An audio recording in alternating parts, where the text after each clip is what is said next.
había dos partecitas que entender, que son estos dos videitos que yo les pasé, ¿sí? O sea, la primera parte como introducción para poder entender todo el mecanismo de pasaje de sustancias a través de la membrana, que es lo que figura como gradiente de potencial electroquímico, o sea, que es todo, digamos, el primer resumen.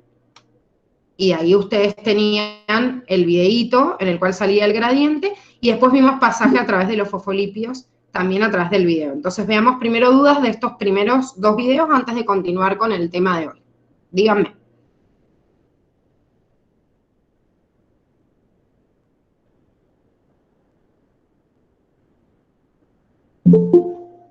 Vamos, sin vergüenza. ¿Alguien preguntó ahí por el WhatsApp? Sí.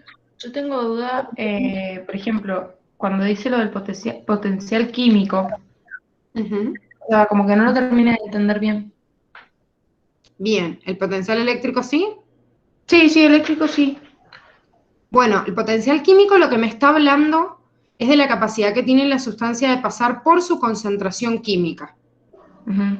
Esto van a terminar de comprenderlo bien cuando lleguen a la unidad 4 de química. ¿Por qué? Porque en química, en realidad, ustedes terminan de analizar soluciones que calculan la concentración, porque yo les puse un ejemplo numérico, pero la verdad es que ustedes lo van a poder calcular cuando realmente hagan este mecanismo de sentarse a calcular ustedes las propias concentraciones, ¿sí?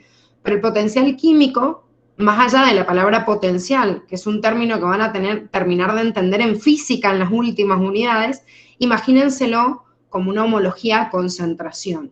¿Por qué hay un potencial químico? Hay un potencial químico porque las moléculas tienden a chocar entre sí y a dispersarse de forma homogénea. Ustedes desde chiquititos vieron que analizaron los estados de la materia y saben que en un estado gaseoso las partículas tienen más energía y están chocando entre sí de una forma mucho más fuerte que en un estado líquido o que en un estado sólido. Entonces, imagínense que a mayor concentración o mientras más sustancias haya de la misma naturaleza, chocan entre sí, y el chocar entre sí les da la energía necesaria para poder pasarse hacia otro lugar y distribuirse. Es como si yo a un vasito de agua le echo una cucharada de azúcar. Como el azúcar se disuelve en el agua, rápidamente el azúcar va a tender a ocupar todos los espacios de ese agua. Entonces, dependiendo de su concentración, se va a dispersar. Y el agua va a aparecer como agua dulce ocupando la misma cantidad de espacios, salvo que yo le agregue más azúcar, entonces el agua se siente más dulce. ¿Por qué? Y porque el choque entre las partículas, de acuerdo a su concentración química, es mayor, entonces choca más y se dispersa en todo el espacio de esa concentración, siempre yendo desde donde hay más a donde hay menos. Eso significa un gradiente químico. O sea, voy desde donde hay más hacia donde hay menos. Esto es natural, es por la naturaleza química que tienen las sustancias, ¿sí? Entonces, siempre que les hablen de un gradiente químico, imagínense una concentración de esa sustancia que está desde donde hay más a donde hay menos. Eso habla de gradiente. Y el gradiente eléctrico en realidad es lo mismo, nada más que donde yo tengo más cargas hacia donde tengo menos. El tema es que las sustancias simultáneamente pueden tener una concentración química y un gradiente eléctrico. Por eso yo les puse el ejemplo del sodio y del potasio, pues es muy importante entender, por ejemplo, que el potasio es una sustancia que existe en mayor concentración química en el interior de la célula, pero a la vez el interior de las células es negativo y por una cuestión eléctrica siempre las cargas se sienten atraídas, las cargas positivas, atraídas por los polos negativos. Entonces como que tiene una dicotomía el potasio. El potencial eléctrico lo atrae y lo hace entrar, pero el potencial químico lo ayuda a salir. Entonces por eso se mantiene prácticamente en equilibrio con la concentración normal que hay en la célula. ¿Se entiende? Sí, profe, lo entendí, gracias. No, de nada. Creo que Vale preguntó de acuerdo a la diferencia entre pasivo y activo en el grupito de WhatsApp. Tengan en cuenta esto, chicos. La palabra pasivo o activo me está hablando del uso de energía. ¿Qué quiere decir eso? Que le voy a llamar pasivo a todo mecanismo que no utiliza energía, por eso es pasivo, utiliza la energía obviamente de las mismas sustancias, pero en una fuente de energía externa, y es activo cuando yo necesito brindarle energía, porque las sustancias o bien están viajando en contra de su gradiente de concentración o implican para la célula un mecanismo que le hace gastar energía. Y les digo esto porque en el transporte de vesículas que vamos a ver hoy, no importa si está a favor o en contra de su gradiente, es tan grande la partícula que tengo que pasar que siempre gasto energía para pasarla. ¿Sí? Entonces, pasivo, no uso energía, fuente externa de energía. Activo, utilizo energía. Eso para cualquier tipo de transporte. ¿Cómo viajan las sustancias a través de los fosfolípidos? Que es este primer video que vieron. ¿De forma activa, pasiva, ambas? Pasiva. Siempre pasivo, bien. El pasaje a través de los fosfolípidos es siempre pasivo. O sea que siempre estoy hablando de sustancias que viajan a favor de su gradiente de concentración. ¿Qué tengo que tener en cuenta? Y en esto entra en juego lo que les nombraba el videíto de las sustancias que se miden en base a una concentración, para ver si yo, de acuerdo a su concentración, estoy ante un espacio que es hipotónico con respecto a otro, isotónico o es hipertónico. Tengo en cuenta siempre la concentración del soluto. El tema es que los fosfolípidos, como ustedes ya vieron, no dejan pasar a la mayoría de las sustancias.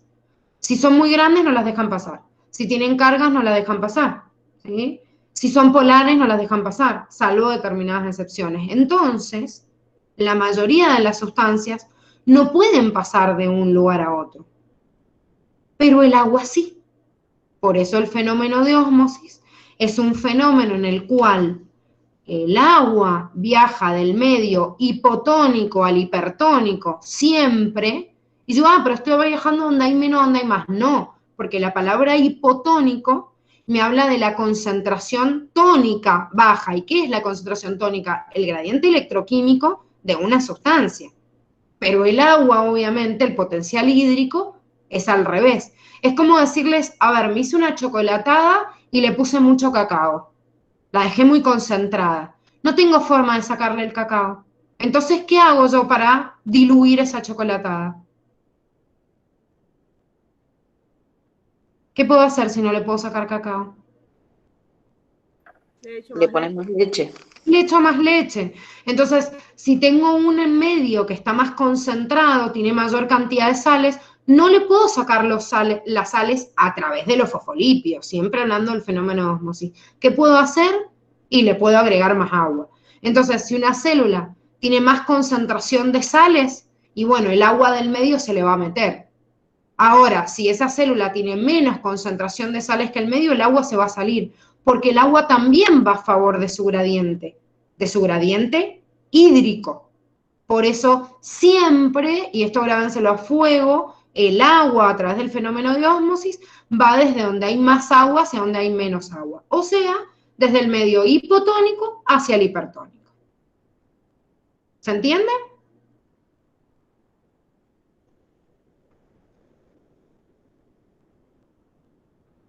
¿Sí o no? Sí, profe. Bueno, ¿alguna duda más sobre los videitos?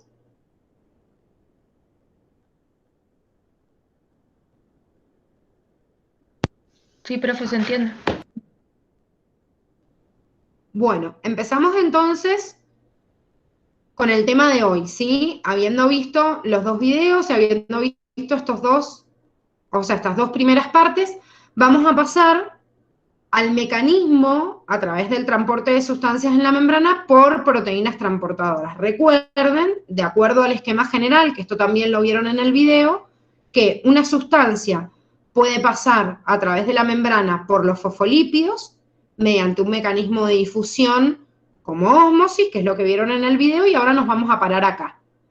El mecanismo, lo que tienen acá en celeste, a través del pasaje de sustancias por proteínas transportadoras, pueden existir dos tipos de proteínas transportadoras, los canales o transportadores propiamente dichos.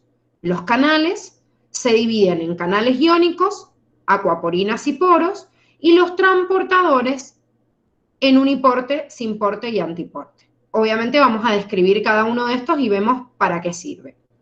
Además, de clasificar estas proteínas transportadoras en transportadores propiamente dicho y canales, es importante también ver la diferencia en transporte pasivo o activo. Recién dijimos, todas las sustancias que viajan a través de los fosfolípidos pasan de forma pasiva. El problema es que este segundo mecanismo a través de proteínas transportadoras a veces es activo y a veces es pasivo. ¿De qué depende? Del gradiente de concentración. Acá ustedes tienen dibujado a la derecha el gradiente de potencial electroquímico. Supongamos que yo estoy analizando una sustancia que hay más concentración de un lado que del otro, ya sea afuera o adentro, no importa, porque depende de la sustancia, pero tienen dibujado el gradiente electroquímico en este dibujo desde arriba hacia abajo.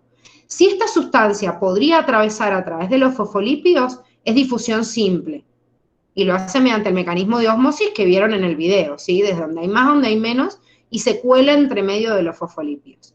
Si lo hace a través de proteínas transportadoras, los canales, que son los que tienen dibujados acá en violeta, siempre hacen un mecanismo de difusión facilitada que es pasivo. ¿Sí? El canal siempre es pasivo. No existen canales activos. En cambio, las proteínas transportadoras que forman transportadores, que son los que están pintados acá en rosadito, hay algunos, acá les da un ejemplo, por ejemplo la permeasa, que hace un transporte pasivo, y hay otros que son de transporte activo. ¿Cuál es la diferencia entre estos dos? Y que el que es pasivo está dejando pasar una sustancia desde donde hay más hacia donde hay menos, de acuerdo a este gradiente de concentración, y el transportador activo pasa desde donde hay menos hacia donde hay más.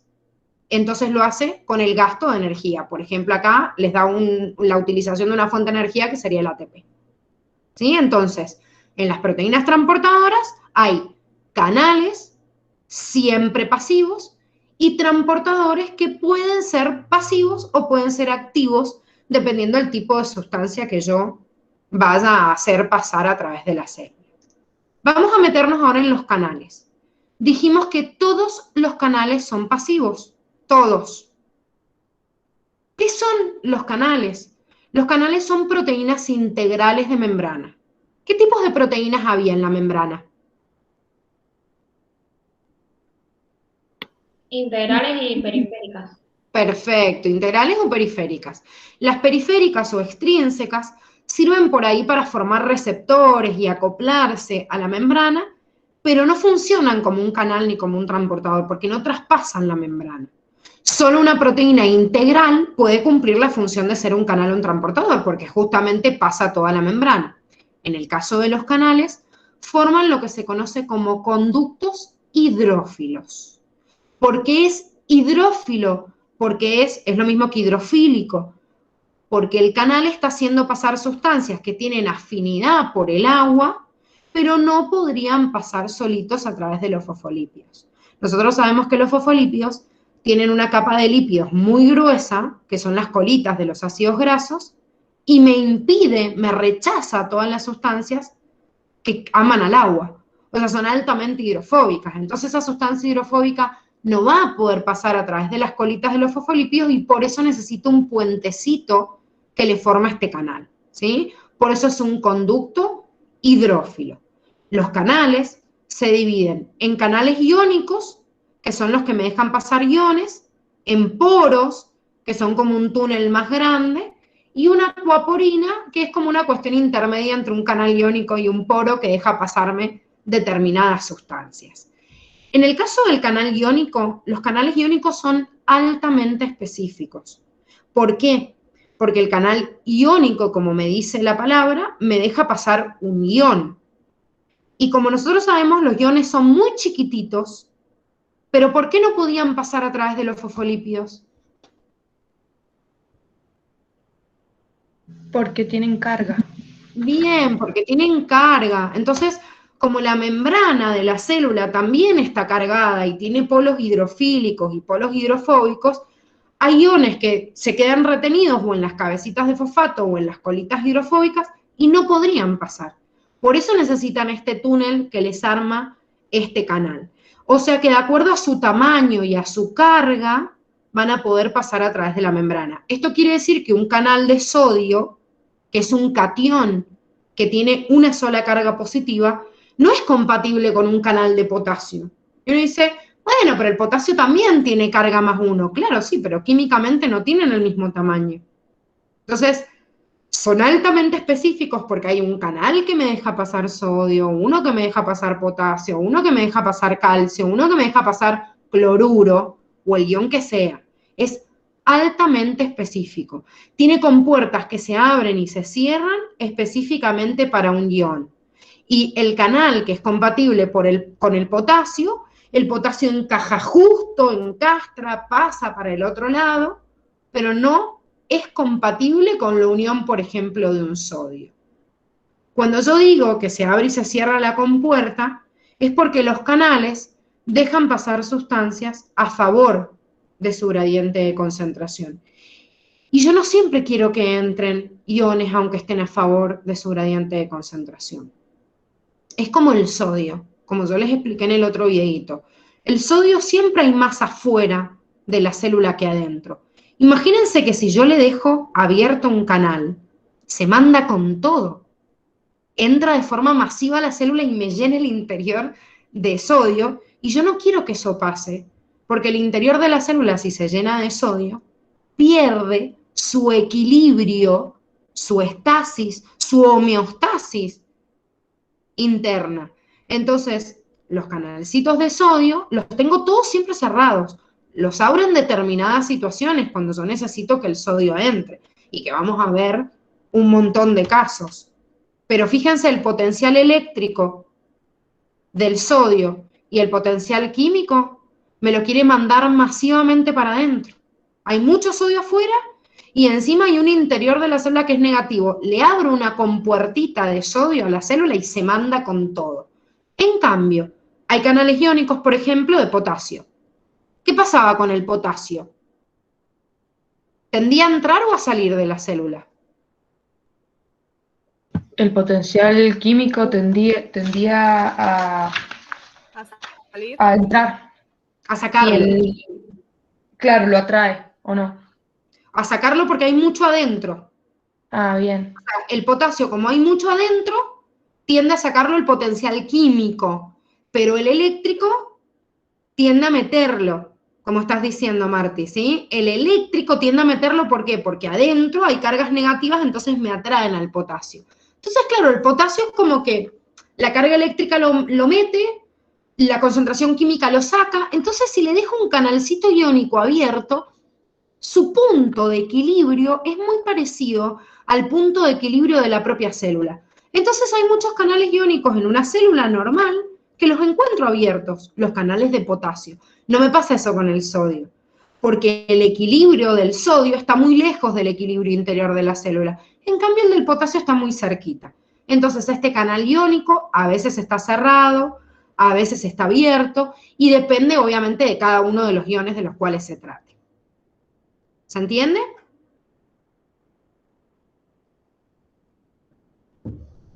¿Sí? Vamos entonces ahora al poro. El poro es también una proteína integral de membrana, pero es mucho menos selectiva y más grande. El poro sirve a veces para pasar sustancias que van a favor de su gradiente de concentración, pero al ser más grandes me permiten ser menos específicos, y por ahí abriendo un poro me deja pasar una sustancia y también empuja a otra simultáneamente.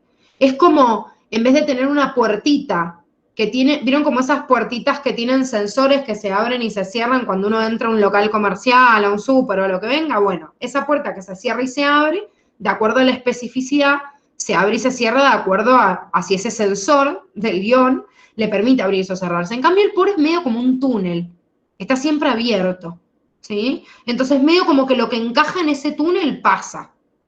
Obviamente, hay poros para sustancias que la célula necesita o puede permitirle que pasen de forma masiva. Vamos a ver algunos poros cuando lleguemos a renal, que en el sistema excretor particularmente existen muchos poros, canales y acuaporinas en más cantidad que permiten el ingreso y la salida de sustancias de forma más masiva porque es la función del riñón justamente. Dejar pasar muchas más sustancias porque yo estoy tratando de purificar la sangre y hacer justamente un pasaje de sustancias para liberar los tóxicos de la sangre que están en mayor concentración y quiero pasarlos hacia la orina. Por eso también las acuaporinas, que son específicas pero que son más chiquititas que un canal iónico, me dejan, por ejemplo, pasar agua, pero la misma acuaporina que pasa agua también deja pasar sustancias como la urea o el glicerol, porque son chiquititas, más o menos del mismo tamaño, entonces cuando yo abro una acuaporina, se me pasa el agua, pero también empuja otras sustancias que son parecidas. Quizás no una cargada, como por ejemplo el hidrógeno. Esto se los pusimos en rojo porque en realidad el cuadernillo lo marca puntualmente, o sea, no me deja pasar ni un ion como por ejemplo el hidrógeno, pero me deja pasar el agua, o me deja pasar la urea, o me deja pasar el glicerol. Y lo hace siempre a favor de su gradiente de concentración. Los poros y las acuaporinas generalmente responden, para estar abiertos o cerrados, a alguna hormona determinada en sangre, que cuando se une y por ahí los bloquea, me permite que una determinada sustancia no pase. Por eso estas acuaporinas, por ejemplo en el riñón, responden a hormonas como la ADH, que la vamos a ver en endocrino, que la ADH, hormona antidiurética, evita que yo libere agua. Entonces, cuando yo tengo poca agua en la sangre y no quiero que la libere a nivel de la orina, esta ADH me bloquea la acuaporina y no me deja que el agua pase. ¿Sí? Entonces, si tengo o no tengo hormona antidiurética, permito la reabsorción de esta agua, por ejemplo, para que termine en la orina o no. No importa el concepto de endocrino y de excretor porque lo vamos a ver más adelante. ¿Qué me tiene que quedar a mí grabado ahora? Que el canal iónico me deja pasar iones, es altamente específico por tamaño y carga, que el poro es menos selectivo y más grande, y que la acuaporina sigue siendo específico, pero para sustancias como el agua, la urea y el glicerol, y no con iones que limitan su tamaño y su carga. O sea que me deja pasar sustancias más grandes que un ion. ¿Está bien? Sí, profe, un ejemplo que podría ser que pase por un poro, por ejemplo. Por un poro en realidad pueden pasar también como estas aguas, como sustancias como por ejemplo el agua, o moléculas más grandes como una glucosa, como aminoácidos. Pero como te digo, son casos específicos en donde hay poros en esas células, ¿sí? Pero es para sustancias más grandes. La glucosa, por ejemplo, como ya hemos visto, es un azúcar que tiene 6 carbonos. Es una sustancia mucho más grande que, por ejemplo, la urea o el glicerol, que el glicerol ya vimos y es una sustancia, un alcohol que tiene 3 carbonos, o el agua, que es una molécula mucho más chiquitita, ¿sí? Entonces es mediado a través de sustancias selectivas. Si no tienen ejemplos acá es porque justamente son casos específicos y lo vamos a ver más adelante, así que no se preocupen, pero los que sí tienen ejemplos, sí los tenemos que tener en cuenta. Cualquier tipo de ion o el agua, la urea y el glicerol que pasan específicamente por una acuaporina. Bien, ahora, fíjense el ejemplo, la conformación de la proteína integral que pasa a través de la membrana es muy parecida, tanto en un canal iónico, en una acuaporina o en un poro también. Bueno, estas bandas que tienen acá, naranja y qué sé yo, les está representando en realidad también la membrana celular o bicapa de fosfolípidos. Fíjense en el canal iónico, se resalta esta compuerta en realidad que dijimos que podía mantenerlo abierto o cerrado para dejar pasar determinada sustancia, y siempre el conducto es una superficie polarizada. Al ser polarizada quiere decir que tiene o cargas positivas o negativas, dependiendo qué tipo de poro, canal o acuaporina se trate, que permite que de acuerdo a esta carga se enlace con una determinada sustancia y no con otra, ¿sí? Acá ven el ejemplo de una acuaporina, cómo está dejándome pasar en realidad esto que estamos viendo acá, que son las moléculas de agua. Esto que ven acá les está representando una molécula de agua. Ustedes saben que el agua está formada por 2 átomos de hidrógeno y uno de oxígeno. Está representado acá los de hidrógeno en color rojo y el de oxígeno en azul. Este agua es una molécula polarizada. Entonces, el polo negativo, que es el que se vería acá de azul, es el que es atraído por la acuaporina y le permite el pasaje. Por eso es como que pasan todos como en la misma dirección, ¿sí? el funcionamiento específico de la acuaporina y del canal, no se preocupen porque no lo van a ver ni siquiera este año, lo van a ver cuando entren a la facultad y estén ya en bioquímica. Lo único que tengo que saber es que es un conducto polarizado y por eso me deja pasar determinadas sustancias y otras no. Con respecto a los transportadores, habíamos dicho que había de dos tipos, principalmente por el uso de energía, pasivo y activo. Pero ojo con esto, voy a volver un segundo a la diapositiva que teníamos al inicio. Por un lado, los transportadores se clasifican en uniporte, simporte y antiporte, y por otro lado, como dijimos también, se clasificaban como activos y pasivos. Pasivo o activo, que eran los rosaditos, dependiendo si van a favor o en contra de su energía. Entonces tengo dos clasificaciones de transportadores. Por un lado, de acuerdo a su uso energético en pasivo y activo. Y por otro lado, de acuerdo al tipo de sustancias que dejan pasar en uniporte, simporte y antiporte. Entonces, veamos primero la clasificación de acuerdo al gasto energético.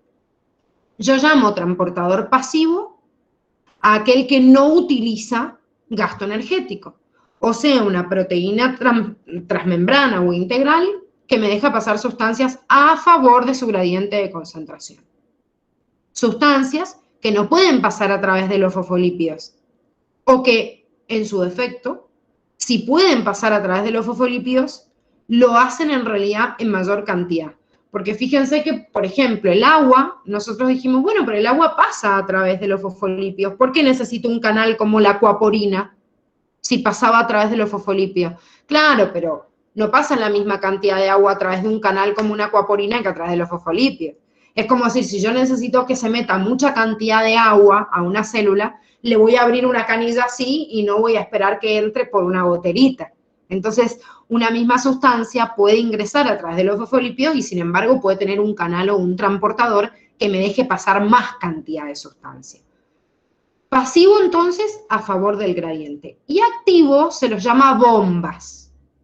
Las bombas siempre usan gasto energético, pueden tener distintos tipos de uso de gasto energético, pueden gastar energía de la luz, energía eléctrica, energía tipo química en el caso del ATP, que es la que más vemos y la que más usamos como ejemplo, pero siempre usan gasto energético porque están pasando en contra de su gradiente de concentración.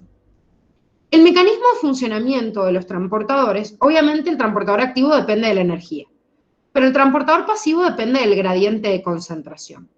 Sin embargo, no es que mientras más gradiente yo tenga, más rápido va a entrar a la célula. ¿Por qué? Porque hay un punto límite en el cual el transportador se satura. O sea, ¿qué quiere decir esto, chicos? Y en esto necesito que me sigan porque es importante. Si yo tengo igualada la concentración de una célula con el medio, están en equilibrio, la sustancia puede entrar o salir si tiene un transportador abierto, pero siguen en equilibrio. Ahora, si yo meto mucha cantidad de una sustancia de un lado, por ejemplo, si yo le agrego mucha cantidad de azúcar al exterior de la célula, aumenta la glucosa, bueno, yo tengo una célula, supongamos que tiene una determinada concentración de glucosa y afuera está más o menos igual. ¿Qué quiere decir esto? Que si yo tengo determinados tipos de transportadores, vamos a dibujar, no sé, 4 transportadores distintos, específicos obviamente para la glucosa. Si esto está en equilibrio, bueno, más o menos lo que entra de glucosa puede salir, o sea que están justamente en equilibrio, entonces no hay modificación. ¿Qué pasa si yo empiezo a aumentar? Aumento la cantidad de glucosa, hay mucha glucosa afuera, mucha. Bueno, si hay una diferencia de concentración, hay más afuera y menos adentro, entonces ahora la glucosa elige entrar. Entra por un transportador y entra obviamente a favor de su gradiente de concentración. Si aumento más la concentración de glucosa en el exterior con respecto al interior, sigue entrando. Entonces, ahora está ocupando 2 transportadores en vez de 1, está entrando más cantidad de glucosa, o sea, más velocidad. Si sigo aumentando la concentración de glucosa en el exterior de la célula, sigue utilizándose más transportadores para dejar entrar glucosa. Y así, hasta que llega un punto en donde se saturan. ¿Qué quiere decir que se saturan? Que si todos los transportadores, por ejemplo, de glucosa, están ocupados, no importa si acá aumenta muchísimo la cantidad de glucosa en el exterior, la velocidad máxima de ingreso de glucosa a la célula es la que ocupan todos los transportadores, todas las puertas.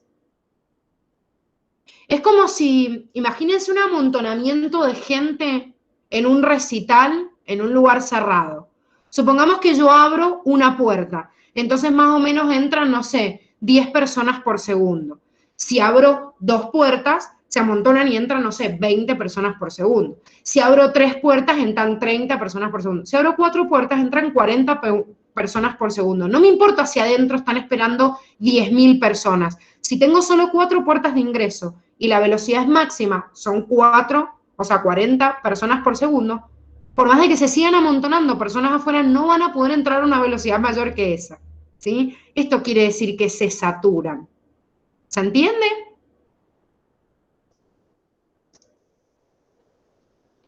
¿Se entiende o no?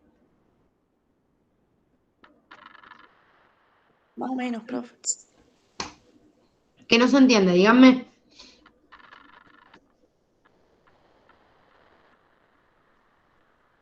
No entiendo bien, o sea, se saturaría la velocidad con la que entran. Claro. La saturación es el bloqueo de velocidad. Obviamente que cada vez va a entrar más cantidad de glucosa a la célula. Si hay mucha glucosa acá y poca acá, la glucosa tiende a viajar y siempre para igualar la concentración. El tema es que la velocidad máxima a la cual trabaja un transportador depende de la saturación, de la cantidad de transportadores que yo tenga disponibles en la membrana. Esta saturación me marca la velocidad. Obviamente, cada vez, mientras más entre, cada vez va a haber más cantidad de glucosa en el interior de la célula porque sigue entrando. Es como el ejemplo que yo les acabo de poner. Si yo tengo una velocidad máxima de ingreso en un recital de 40 personas por segundo, bueno, perfecto. Mientras más pase el tiempo, toda la cantidad de gente que haya va a tratar de entrar hasta que ocupe todo el espacio interno. O sea, cada vez va a haber más glucosa dentro de la célula. Pero ¿cuál va a ser el límite? El límite de velocidad es en la saturación de cada una de esas proteínas. ¿Sí? Cada vez entra más cantidad de esta sustancia que viaja a través de un transportador al interior de la célula con una velocidad cada vez mayor hasta que ya ocupe todos los transportadores y ya no tengo una velocidad mayor. Esa es la máxima. El funcionamiento de los transportadores es el funcionamiento también de las enzimas, por eso es importante. En la unidad 4, que es la unidad que viene, nosotros vamos a ver el funcionamiento justamente de las enzimas, porque metabolismo es que no puedo entender las reacciones metabólicas si no entiendo una reacción química y una enzima que lo medie, y pasa lo mismo. El límite mayor de reacción de una reacción química es la cantidad de enzima que yo tengo disponible. Si yo estoy ocupando todas las enzimas en la célula, no puedo producir más cantidad de una reacción si no es el máximo de esa enzima. Y lo mismo me pasa acá. No puedo entrar a una velocidad mayor que la ocupación máxima de todos sus transportadores. Que esta glucosa termine de entrar a la célula igual en la concentración va a depender obviamente del equilibrio interno de la célula y del tiempo que esté expuesto cada uno de estos transportadores abiertos. ¿Por qué? Porque estos transportadores también pueden estar abiertos, cerrados o incluso bloqueados. Bloqueados significa que quizás acá, en vez de entrar esta sustancia que yo tengo acá, entra otra. Se las voy a pintar de otro color. Supongamos que yo tengo una sustancia, la voy a dibujar en amarillo, que se une a este transportador y me lo bloquea. ¿Por qué me lo bloquea? Y porque engañó a este transportador y en vez de dejarme meter esta sustancia que tiene acá como puntitos rojos, sumó la amarilla y me lo bloqueó. Entonces encima ahora la velocidad de ingreso no es la máxima, sino que hay un transportador, por ejemplo, que está bloqueado. Volviendo al ejemplo que yo les puse, supongamos, si yo quiero que en ese recital entren 40 personas por segundo, pero una de las puertas las bloqueo, y el guardia de seguridad me dice, mira, acá van a entrar nada más los que tengan entrada especial o, no sé, un pasaporte exclusivo, me bloqueó una puerta y ahora el ingreso de la gente común al recital es de 30 por segundo y no de 40, porque este está bloqueado, no lo puedo usar la gente común, que serían las partículas que yo tengo acá pintadas en rojo. ¿Se entiende? Sí, profe, entonces, o sea, sería que cuando se satura es que se van a saturar los transportadores, o sea, la velocidad del transportador. No quiere decir que se va a saturar la célula adentro, sino que la velocidad del transportador. Ah, Sí, bien. sí, es la proteína. O sea, la saturación de la célula adentro depende de su homeostasis.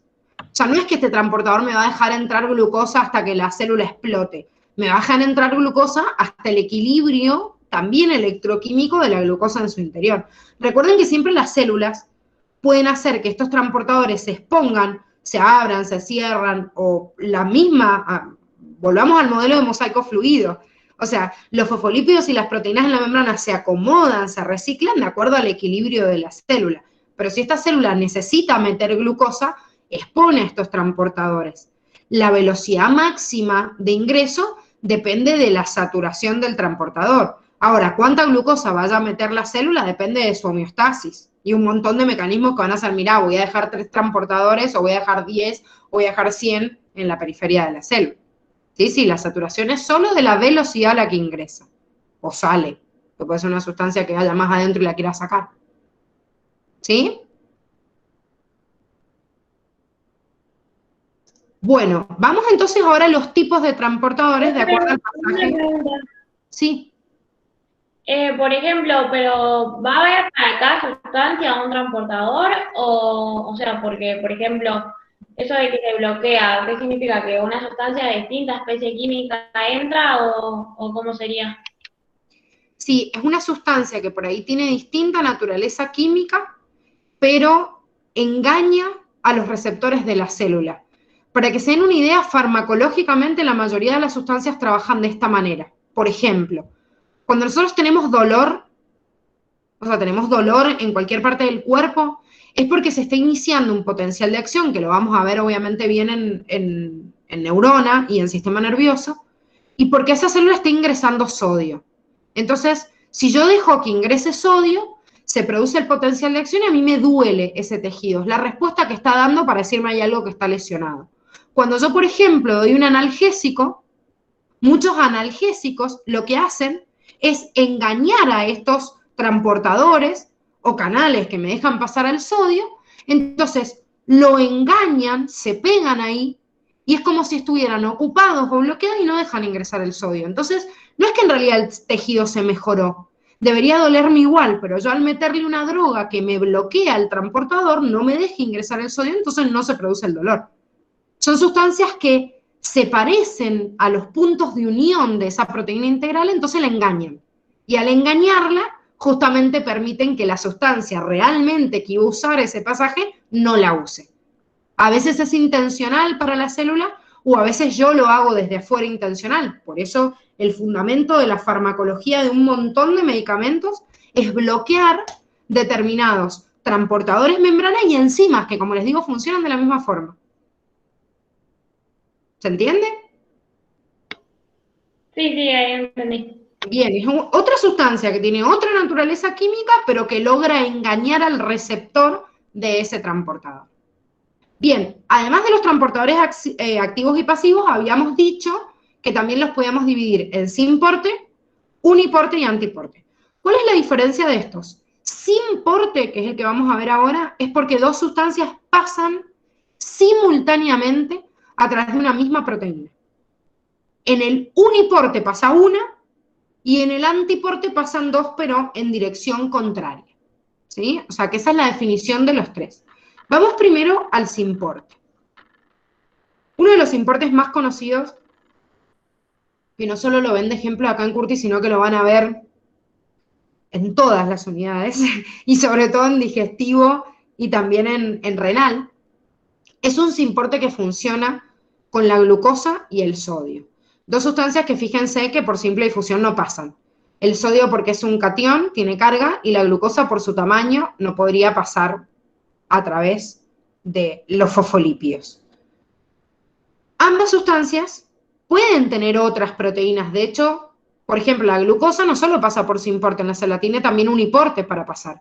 Y el sodio, como hemos visto, es un catión, así que también tiene canales que lo dejan pasar. ¿sí? O sea que, ojo, no es que una sustancia tiene un único mecanismo para ingresar o salir de la célula, puede tener varios. Ahora estamos viendo particularmente un simporte, que es un tipo de transportador que me está dejando pasar glucosa y sodio.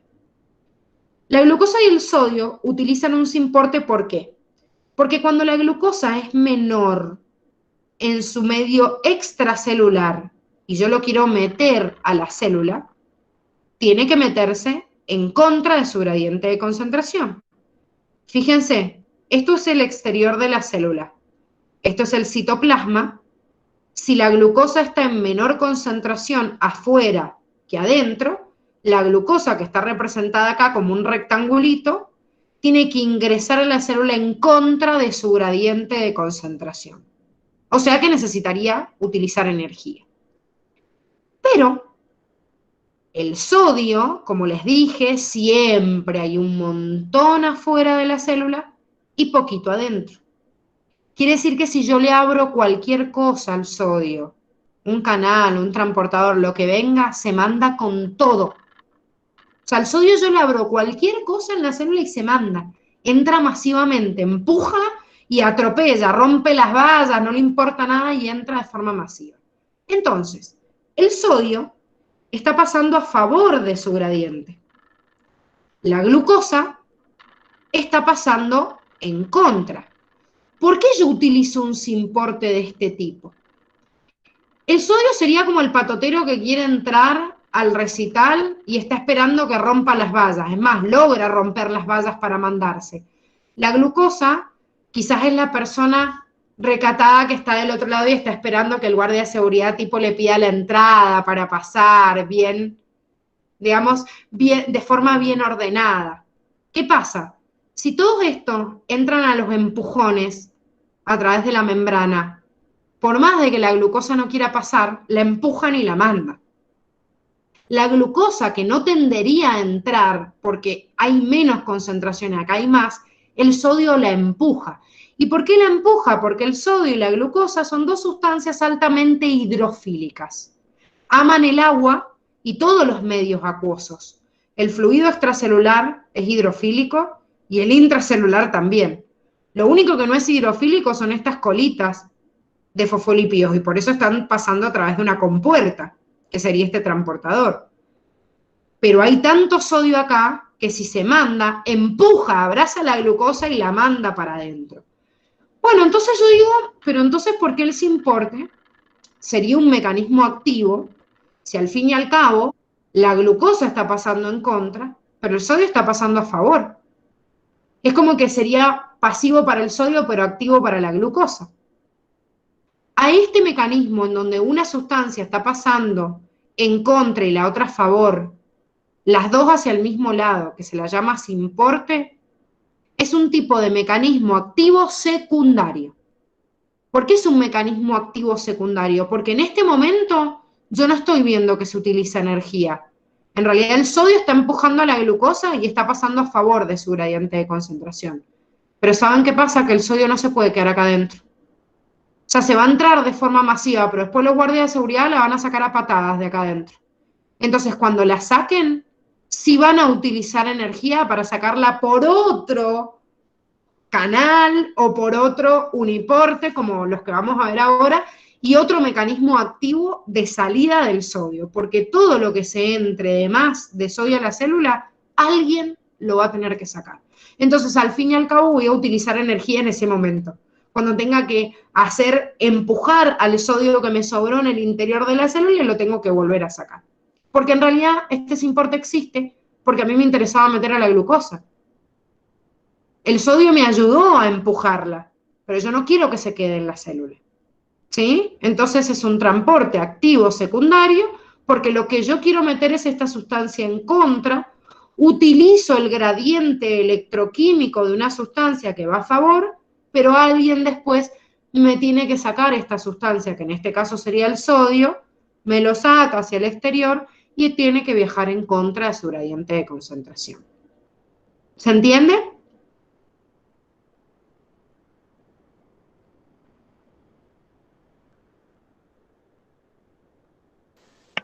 Entonces, el activo secundario gasta energía o no gasta? No me quedó claro. En ese mismo momento en el cual vos lo estás viendo, no está gastando energía, pero lo va a gastar después. Por eso es secundario. Es como en un segundo momento que no te está mostrando la imagen acá, lo voy a gastar. ¿En qué lo voy a gastar? Y en sacar el sodio que se me metió de más.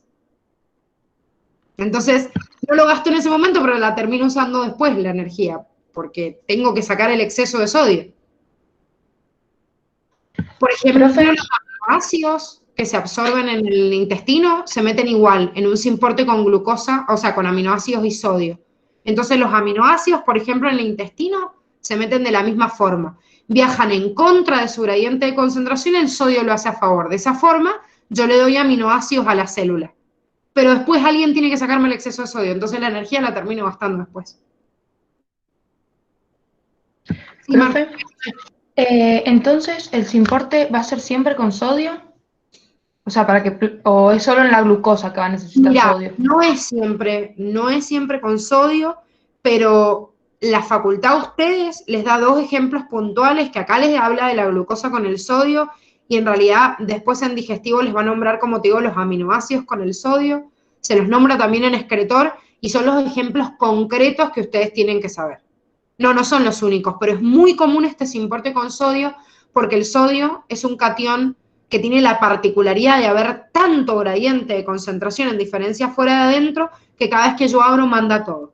Entonces, para ingresar a través de ese importe, para mediar la excitación de una neurona, como vamos a ver también en neurona y en el sistema nervioso, también uso sodio. O sea, es como muy masiva la entrada que tiene. No es el único, pero es muy característico y es el ejemplo que tienen que saber.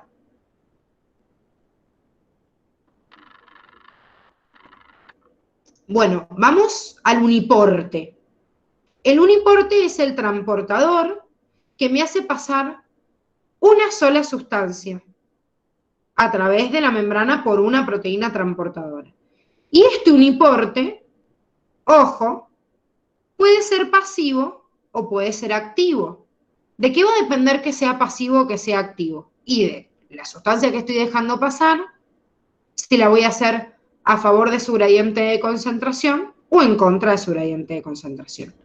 El ejemplo que me está dando acá, ¿qué sería? ¿Pasivo o activo? Miren el dibujito. ¿Sería pasivo? Pasivo. Si yo tengo mayor concentración de glucosa extracelular y necesito un transportador que desde lo que yo tengo afuera lo quiero meter a la célula, entonces es un uniporte de glucosa de forma pasiva. Se mete a la célula a favor de su gradiente de concentración. Para que se den una idea, chicos, el simporte que vimos recién de glucosa y sodio es común en las células intestinales del cuerpo. Pero todas las células de nuestro cuerpo meten glucosa a través de este uniporte de glucosa. O la mayoría de ellas. Que de hecho esto que están viendo en naranja acá, que es el transportador de la glucosa, tampoco es que está disponible siempre en la célula, sino que lo induce una hormona que me permite el ingreso de glucosa que se llama insulina. O sea que hagan de cuenta que este transportador que veo acá naranja se pegó en la membrana porque hay insulina. Si hay insulina se expone en la membrana y me deja que la glucosa que hay afuera la meta en la célula. ¿Hay excepciones a esto? Sí, acabamos de ver el simporte en el cual en una célula intestinal no me importa si adentro hay poquita glucosa, yo la meto igual. ¿Por qué? Porque la célula del intestino, cuando yo como glucosa, no me importa que si lo que estoy comiendo de glucosa es muy poquitito, lo tengo que meter en la célula igual para reservarlo. En cambio, todas las células manejan la glucosa a favor de su gradiente de concentración y si está este transportador disponible. ¿Hay excepciones también para esto? Sí, siempre. Por ejemplo, hay un uniporte en las neuronas que en vez de ser pasivo como este, es activo. ¿Por qué? Piensen, si yo no tengo glucosa en sangre, puedo no darle glucosa a un músculo y de repente, si yo me levanto a la mañana, tengo una ayuna de 8 horas, no he comido absolutamente nada, obviamente tengo poquita glucosa en sangre, entonces si me voy a correr sin desayunar, y medio como que los músculos no van a aguantar más. Ahora, ¿a quién yo tengo que priorizar? Al cerebro, porque si el cerebro se apaga toda la miércoles. O sea, tengo que priorizarlo sí o sí. Entonces, la poquita glucosa que yo tengo dando vueltas, la meto en el cerebro, aunque sea en contra de su gradiente de concentración. La meto igual. Es más, si no tengo ni siquiera ni eso, y bueno, me agarro una lipotimia y me desmayo. Entonces, las personas que salen y empiezan en actividad y no tienen glucosa en la sangre, no les da un caramelito que dice, ay, se me bajó el azúcar. Se me bajó el azúcar, es que no le llega ni lo poquito de azúcar que tengo al cerebro, entonces el cerebro se apaga y se cae redondo al suelo. Le tengo que reponer esa dosis mínima. Entonces, yo priorizo el cerebro. Entonces puedo tener un importe activos que viajen en contra del gradiente. Acá sería como desde donde hay menos hacia donde hay más, por ejemplo, en el cerebro. En cambio, en la mayoría de las células, el uniporte de glucosa es pasivo. Voy desde donde hay más hacia donde hay menos. No hay un importe de glucosa, chicos, nada más. Hay un importe de cualquier sustancia que esté pasando a través de la membrana y que tenga un transportador específico. O sea, esto que están viendo acá es un transportador específico, no es cualquiera. De hecho, en el caso de la glucosa, se llama GLUT. Y este transportador, que es un GLUT, permite pasar glucosa y no permite pasar otra cosa. Como dijimos, los transportadores son específicos de la sustancia que yo quiero hacer viajar. Ahora, un tercer transportador, como dijimos recién, de acuerdo a sus características, es el antiporte. El antiporte, por ejemplo, como vemos acá, una bomba de sodio y potasio, me maneja el mecanismo de las sustancias, ambas en contra de su gradiente de concentración y de forma opuesta. O sea, pasa una por un lado y la otra para el otro, pero siempre en contra. Estas bombas tienen la capacidad de tener un mecanismo específico de funcionamiento y todas son activas. Entonces dijimos, uniporte puede ser activo o pasivo. Sin porte es activo secundario, pero es activo al fin. Las bombas o antiporte son siempre activos. Y estos transportadores activos en forma de bomba funcionan de una forma específica en la cual una de sus caras de esta proteína se expone a una sustancia donde hay menor concentración, la hace migrar hacia el otro lado a través de un cambio conformacional y ahora se expone desde el otro lado en el cual enlaza o engancha otra sustancia que la va a transportar hacia el lugar adecuado. O sea, la bomba se une a un soluto desde un lugar donde su potencial químico es menor. Pero, ¿cómo lo pasa? Y a través del gasto de energía, porque tiene que sufrir un cambio conformacional para empujar una sustancia en contra de su gradiente de concentración y siempre lo hace gastando energía. Entonces, libera el soluto en el lugar donde hay mayor potencial químico y lo hace con gasto de energía. Y se expone desde el otro lado la nueva conformación que puede volver a su conformación original siempre y cuando libere la molécula que le ayudó a cambiar el estado conformacional. Para que ustedes entiendan un poquito más esto, vamos a ver el ejemplo en concreto de esta bomba, porque el uso de la bomba es un tipo de transportador. Nos vamos a detener enseguida acá en los tipos de transportadores P y F, pero les voy a explicar primero este P como la bomba de sodio y potasio porque es fundamental. Ustedes tienen un esquemita de esto también, ya les digo. En la página 23 del cuadernillo, de la parte teórica, es lo mismo, para que ustedes vean el funcionamiento de esta bomba, que es un antiporte de tipo P, y vean cómo está funcionando. Dijimos que siempre, por más de que acá tengan graficado 2 o 3 átomos, dijimos que siempre había mucha cantidad de potasio en el medio intercelular y mucho sodio en el medio extracelular. Esto es una regla general siempre. La bomba de sodio y potasio, chicos, es el antiporter más estudiado porque no existe en nosotros nada más. Existen todos los animales, las plantas, los hongos y las bacterias también lo tienen, ¿eh? O sea, siempre en una célula de la más chiquitita a la más compleja hay poco sodio adentro con respecto a afuera y mucho potasio adentro con respecto a afuera. Siempre es así. Entonces, por eso la vemos como ejemplo. Bien, ¿dónde empieza el funcionamiento de esta proteína transportadora que es un tipo de antiporte? 1, tengo más afinidad en este sitio de unión de este átomo, que existe menos concentración en el interior que en el exterior. Como dijimos, el sodio. Bien, engancho al sodio. Ahora, ¿cómo hago para que este transportador me empuje al sodio desde donde hay menos a donde hay más? Necesito energía. No lo puedo hacer solito, porque no hay un gradiente a favor de su concentración. No puedo empujar al sodio de donde hay más a donde hay menos porque está uniéndose del lugar donde hay menos. ¿Qué hace? Consume ATP. ¿Qué hace el ATP? Se hidroliza, libera ADP y libera fosfato, y la unión del fosfato a esta molécula que es la bomba me une a este sodio y me lo empuja hacia el lugar en donde hay más concentración. ¿Por qué? Porque está utilizando una fuente de energía. El sodio, que hay menor concentración en el interior y más concentración en el exterior, tiene afinidad por la bomba, pero la empuja para cambiar su conformación hacia el otro lado gracias a la unión del fosfato del consumo de este ATP. Fíjense que el punto de unión de esta proteína transportadora cambió. Vieron que ahí les hacen un dibujito como que en vez de verse de forma circular se ve como de un rombo. Esto no es que la bomba tenga esta forma, sino que me hacen una representación gráfica. Entonces, cambió la conformación. Al cambiar esta conformación, esta bomba se va a poder unir ahora con el sodio acá. Y no, porque el sodio no encaja acá. No encaja porque este sitio de unión, al haber cambiado la conformación y tener el fosfato adherido, ya no tiene afinidad por el sodio. ¿Y por quién tiene afinidad? Por el potasio.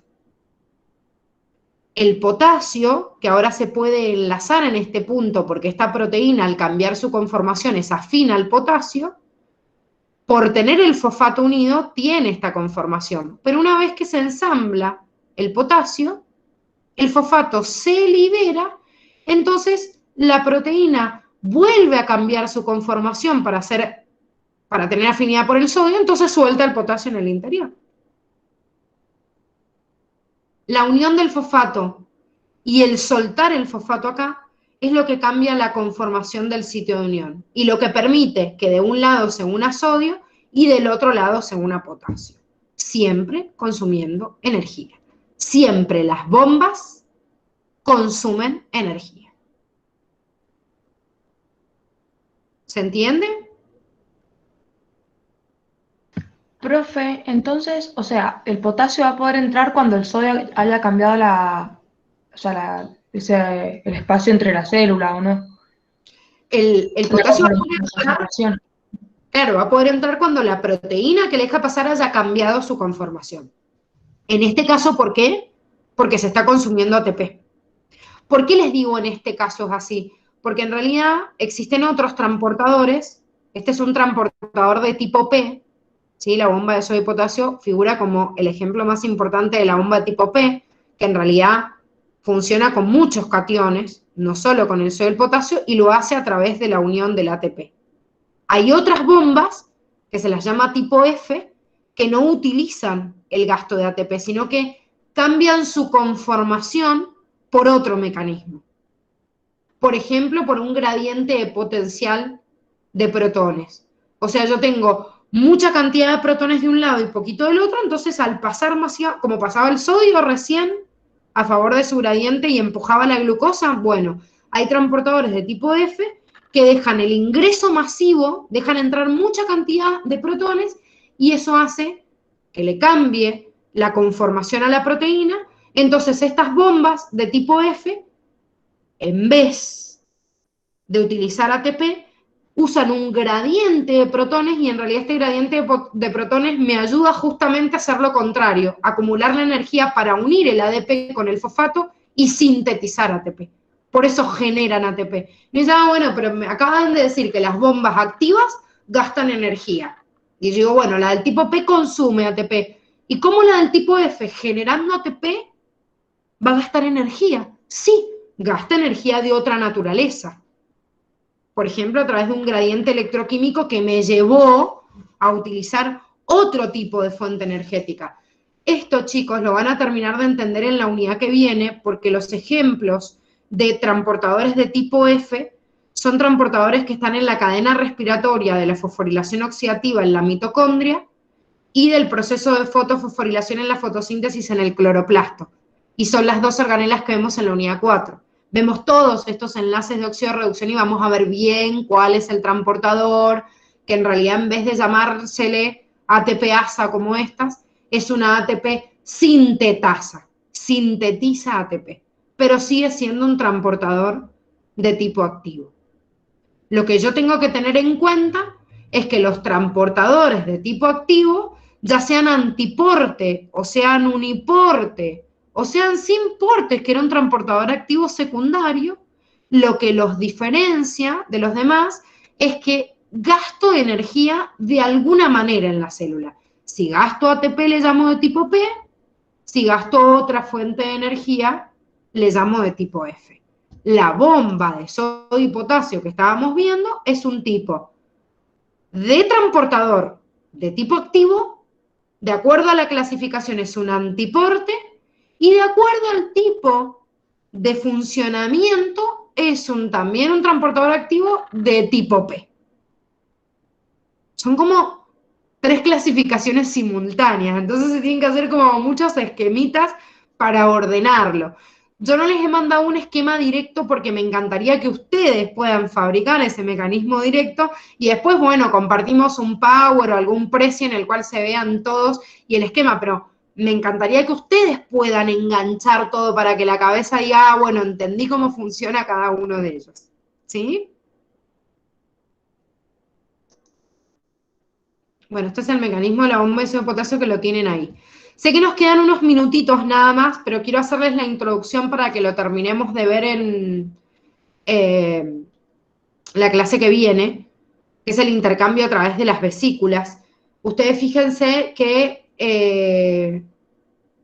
el lunes que vamos a continuar con este tema, vamos a hacer un cierre de este tema y directamente vamos a pasar al TP evaluatorio. Creo que esta última parte de intercambio de vesículas es más fácil, pero para el que no lo haya leído vamos a dar un pantallazo y les pido por favor la lectura general porque obviamente lo vamos a ver el lunes, pero vamos a arrancar con el TP evaluatorio. Los transportes por vesículas, que sería el tercer mecanismo, es un transporte en la formación de vesículas en la célula y siempre es activo. No me importa si hay un pasaje a través de la membrana a favor o en contra de las sustancias. Siempre es activo porque el formar una vesícula para la célula implica un gasto energético. Tanto el mecanismo de endocitosis, que es meter algo a la célula, o exocitosis, que significa sacarlo, implica no atravesar una membrana, sino formar un proceso de invaginación o evaginación, que esto, por ejemplo en endocitosis, esto que yo invagino, formo todo un pliegue y formo la vesícula independiente, me utiliza energía. Tengo que gastar energía para fabricarlo. Entonces, ya sea cuando la célula mete algo, o ya sea que la célula está sacando algo a través del proceso de exocitosis, tanto en endocitosis como en exocitosis. Fíjense acá, sería al revés. Yo en vez de meter o imaginar la membrana, la evagino y saco hacia el exterior esa sustancia. En uno como en el otro, utilizo gasto de energía. ¿Qué ejemplos importantes me da el cuadernillo de endocitosis? El ingreso de una sustancia sólida, que se la llama fagocitosis, o de líquidos, que se lo llama pinocitosis. Cuando la célula, además de meter sustancias por endocitosis, tiene que meter sustancias específicas, le llamo endocitosis mediada por receptor. Y hay una glucoproteína, un glucolípido o una proteína periférica que me funciona como receptor y hace este pliegue de invaginación y forma la vesícula metiéndome una sustancia específica en la célula. ¿Qué ejemplos me da Curtis de esto? El ingreso, por ejemplo, de colesterol o de insulina. Ya hemos visto el colesterol, la insulina es un tipo de hormona y por su naturaleza es una hormona de tipo proteica. ¿Qué ejemplos me da de exocitosis? La liberación de sustancias que son importantes para otras células. Por ejemplo, una célula del sistema nervioso me libera una neurona, me libera un neurotransmisor. Una célula del sistema digestivo me libera una enzima digestiva hacia el tubo digestivo. Una glándula me libera una hormona. Y acá tengo el ejemplo de insulina de vuelta. Y dije, ay, pero qué quilombo, acabo de ponerme ejemplo de insulina endocitosis me da por receptor y acá está en exocitosis. ¿Por qué? Porque depende quién lo haga, chicos. Por ejemplo, la insulina es una hormona que la secreta el páncreas. Entonces, mis células del páncreas hacen exocitosis de insulina. Pero mi célula, por ejemplo, del músculo, que necesita insulina y no la secreta, tiene que endocitarla, meterla desde la sangre. Entonces, mi célula del páncreas exocita insulina, pero mi célula de cualquier parte del cuerpo endocita insulina para utilizarla. Hay células que, por ejemplo, van a exocitar colesterol porque lo sintetizan, entonces hacen exocitosis de colesterol, pero la célula que necesita meterlo hace endocitosis de colesterol. ¿Se entiende?